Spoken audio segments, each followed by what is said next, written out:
उत्तर प्रदेश के बहराइच में दुर्गा प्रतिमा विसर्जन के दौरान सांप्रदायिक हिंसा भड़की थी, आप भी जानते हैं, जिसमें 22 वर्षीय युवक राम गोपाल मिश्रा की मृत्यु हो गई थी। इस घटना ने राजनीतिक हलकों में हलचल मचा दी है, क्योंकि विपक्षी नेता राज्य सरकार की कानून व्यवस्था को लेकर सवाल उठा रहे हैं। यह हिंसा 15 अक्टूबर को उस समय शुरू हुई जब विसर्जन जुलूस के दौरान दो समुदायों के बीच झड़पें हुई और इस संघर्ष के परिणाम स्वरूप राम गोपाल मिश्रा की गोली लगने से मौत हो गई, जबकि कई अन्य लोग भी घायल हुए थे। स्थिति तेजी से बिगड़ गई, जिससे क्षेत्र में व्यापक अशांति फैल गई। इसके बाद 17 अक्टूबर को पुलिस ने हिंसा से जुड़े दो संदिग्धों मोहम्मद सरफराज और मोहम्मद तालिम को एक मुठभेड़ में घायल कर दिया। पुलिस का दावा है कि ये संदिग्ध नेपाल की ओर भागने का प्रयास कर रहे थे जब उन पर गोलियां चलाई गईं। इस एनकाउंटर ने कई सवाल उठाए हैं और पुलिस की कार्रवाई पर आरोप लगाए जा रहे हैं। एक नेता है, मुस्लिम नेता, बड़े नेता हैं असदुद्दीन ओवैसी ने इस एनकाउंटर पर तीखी प्रतिक्रिया दी। उन्होंने सोशल मीडिया पर कहा कि सभी को योगी आदित्यनाथ की ठोक देंगे नीति के बारे में पता है। ओवैसी ने यह भी कहा कि यदि पुलिस के पास आरोपियों के खिलाफ पर्याप्त सबूत होते तो उन्हें कानूनी कार्रवाई का सामना करना चाहिए था, ना कि एनकाउंटर का।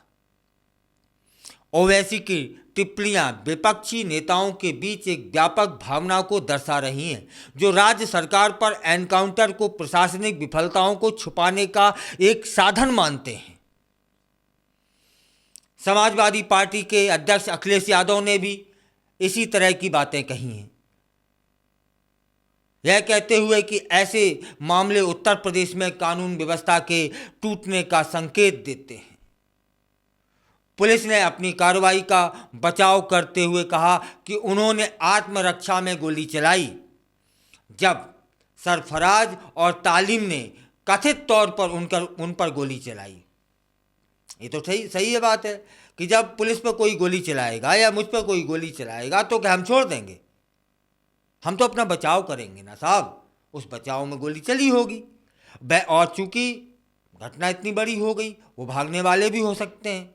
फिलहाल बहराइच की एसपी जो वृंदा शुक्ला हैं ने पुष्टि की है इस मामले में 5 लोगों को गिरफ्तार किया गया है और 2 लोग एनकाउंटर में घायल हुए हैं।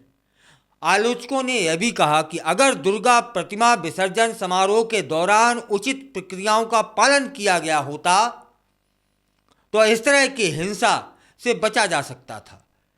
यादव ने जोर देकर कहा कि यदि सरकार ऐसे आयोजनों को शांति से प्रबंधित नहीं कर सकती है तो यह उनकी कानून व्यवस्था बनाए रखने की क्षमता पर सवाल उठता है। कांग्रेस पार्टी ने भी इस मुद्दे पर अपनी आवाज उठा दी। एनकाउंटर को फर्जी बताते हुए और अशांति को राज्य प्रशासनिक और कानून प्रवर्तन एजेंसियों की प्रणालीगत विफलताओं का परिणाम बताया। उत्तर प्रदेश कांग्रेस अध्यक्ष अजय राय ने एनकाउंटर की प्रक्रिया पर सवाल उठाए।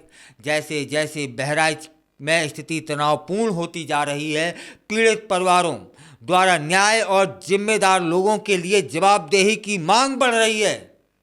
इस ओर कोई नहीं सोच रहा है।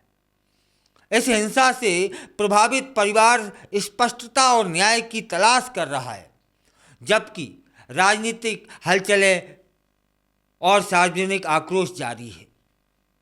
बहराइच में हुई घटनाएं न केवल सांप्रदायिक तनावों को उजागर कर रही हैं, बल्कि उत्तर प्रदेश में पुलिसिंग प्रथाओं पर गंभीर सवाल भी उठाती हैं। जैसे जैसे जांच जारी है, राजनीतिक प्रतिक्रियाएं सामने आ रही हैं। यह आवश्यक है कि अधिकारियों को पारदर्शिता से इन चिंताओं का समाधान करना चाहिए ताकि जनता का विश्वास बहाल हो। फिलहाल एक बड़ी घटना है, पीड़ित को न्याय मिलना चाहिए। राम गोपाल मिश्रा जिनकी मृत्यु हुई है, उनकी पत्नी इस समय न्याय के लिए इधर उधर भटक रही हैं। उधर राजनीतिक दल क्रिया और प्रतिक्रिया की जो राजनीति का जो खेल है वह खेला जा रहा है। हमें तो चाहिए कि कैसे भी हो, जितने जल्दी हो, कोई समाधान निकले, पीड़ित को न्याय मिले, दोषियों को सजा मिले।